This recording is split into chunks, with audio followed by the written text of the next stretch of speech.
সম্মানিত সদস্য আমাদের সাথে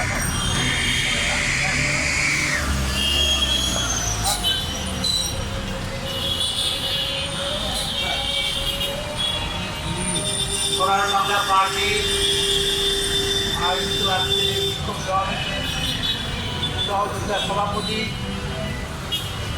উপস্থিত সংগ্রামী ভাই বোনেরা, আপনারা সঙ্গে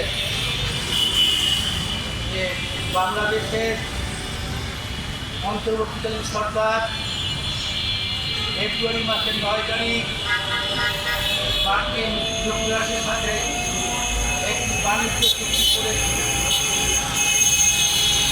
12 তারিখে নির্বাচন হলো, জাতীয় সংসদ নির্বাচন। 9 তারিখে এই চুক্তিটা করল কোনো রাজনৈতিক দলের সাথে কোনো আলাপ হয় এবং এই চুক্তির মধ্য দিয়ে আমরা দেখলাম এটা আসলে গোলামির চুক্তি। বাংলাদেশ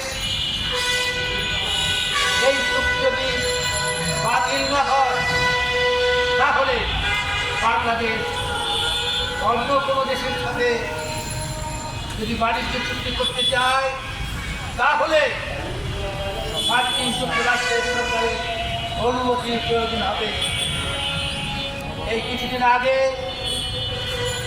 ডিজেল আমদানির ক্ষেত্রে লক্ষ্য করলাম আমাদের সরকারের পক্ষ থেকে মার্কিন যুক্তরাষ্ট্রের সরকারের কাছে অনুমোদন চেয়েছে আমরা জ্বালানি আনবো কিনা। অবাক ব্যাপার, আমাদের বিমান লাগবে কি লাগবে না সেটা আমাদের ব্যাপার, কিন্তু আমাদেরকে বাধ্য করা হয়েছে আগামী 10 থেকে 12 বছরের মধ্যে মার্কিন যুক্তরাষ্ট্র থেকে উচ্চ মূল্যে আমাদের বিমান কিনতে হবে। আমাদের কৃষি পণ্য